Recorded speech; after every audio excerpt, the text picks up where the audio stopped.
شهر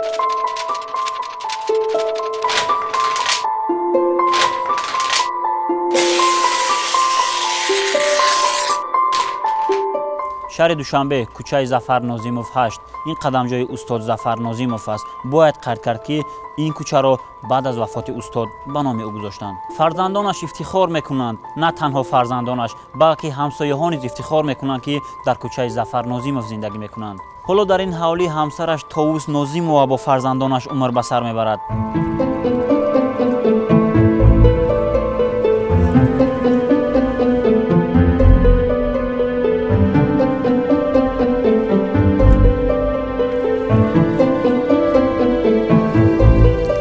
پدرم در روی حولی نشستن رو دوست می داشت و درخشینانی و باغداری رو به نهایت دوست می داشت.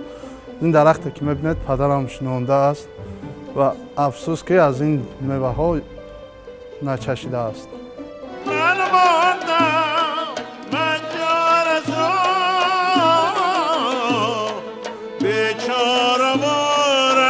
با همراهی رفیقانشون می نشستند.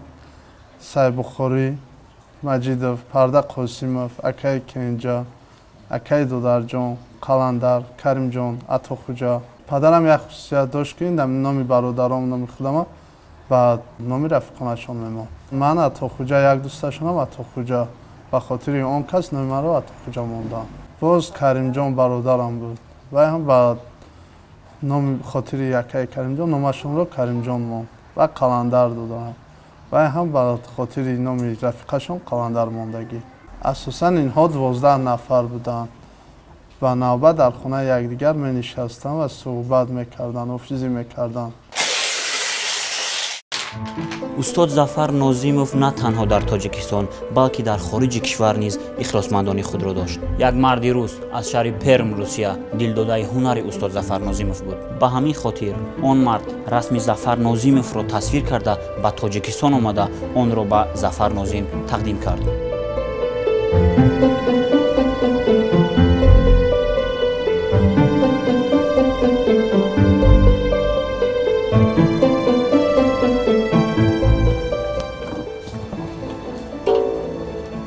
اسباب‌های پدر به نهایت زیاد بودند در خانه، از بس که به دوستانش تحفه کرده است. اخیراً رباب هست در خانه وقت‌های اخیر استفاده می‌برد.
ما تا سالهای 1994 در ناحیه رودکی زندگی میکردیم و پس از آن به اینجا کوچ بسته اومدیم و تا لحظه آخرانی پدرم در اینجا زندگی میکردیم. این جوان از سالی که ما به این خانه اومدیم، این جوان رو پدرم مخصوص برای خودشون برای نگاه داشتن کتاب ها، عکس ها و مجله هایی که فقط به خود آنها دخل داشتن، در این جوان ما تا حال این رو نگاه می‌داریم. این آلبوم های آخرانی پدرم میباشند که یک آلبوم های کنسرت و زادروزشون که در خانه جشن گرفته بودیم، همون آلبوم ها میباشند. این آخران کنسرت میباشد که در کاخ بربر 70 سالگی پدرم با برادرم جاویدان و قلندر برگزار گردیده بود. از بس که با آواز زنده در اونجا برآمد میکردم و وضع سلامتیشون نه اونقدر خوبتر بود، تیاری سخت میدیدم. پدرم با اردن و مدال های زیاد مشرف گردیده است که آخران اردن پدرم این اردن شرف میباشد که از طرف جناب عالی تهیه گردیده است.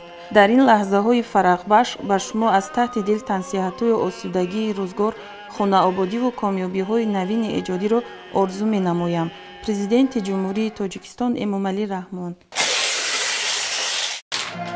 امشب به قصه دل من گوش میکنی، فردا مرا چو قصه فراموش میکنی. امشب به قصه دل من گوش میکنی، فردا مرا چو قصه فراموش میکنی. در این جوان لباس های پدرم تازه و آزاده نگاه داشتند که هر یک تاش تاریخ خود را دارد و لباس های صحنوی می باشند. مثلا این جمعهشون این در کنسرت 70 سالگی پدرم به پدرم تقدیم کردیده بود. در کتفشون محض همین جمعه پرتافته شده بود. غیر از این جمعه می باشد که به پدرم از قرقیزستان هنگام سفر هنری پدرم و پدرم تقدیم گردیده بود.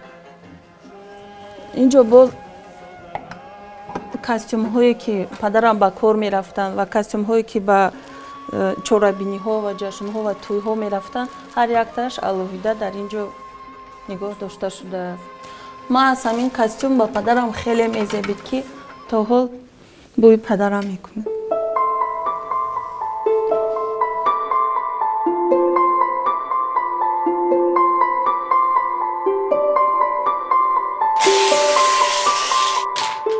سوم آگوست سال 2010 استاد ظفر ناظم از دنیا درگذشت و در بلندی لوچاب به خاک سپرده شد. استاد همگی 70 سال داشت. از 70 سال 50 سالش را در صحنه گذرانیده به وطن و ملت خویش خدمتی بزرگ کرده است. کسی که مهمان می‌آمد به خانه وی نمی‌خواست برود، برای که خوش‌سخن بود، مهربان بود. همه اوقاتی که مثال ملی بود، آش شوربا چیزی که بود از دستش همه از خودش می‌آمد. ما هر دو بسیار وقتا میکردیم، وای شب بود روز بود وای فرق نبود. من تازه میکردم وای خودش اوقات میکرد، مهمان بود سراسیمه بود، میگفت که مسعود جان بیا گوشت و کارتشکا سرخ کنیم که مهمان سراسیمه، مهمانی که مثلا وقت داشت میشیش وای با وای مثلا شوربا یا که آش با یگان اوقات ملی تیار میکرد، بیشتر صحبت میکردیم. من یاد میداد، میگفت مسعود جان وقتی که در خانه مهمان آمد میگفت دست در زر باشد، میگفت همه را مانو ای خفای مهمانش که مهمان عطای خدا است.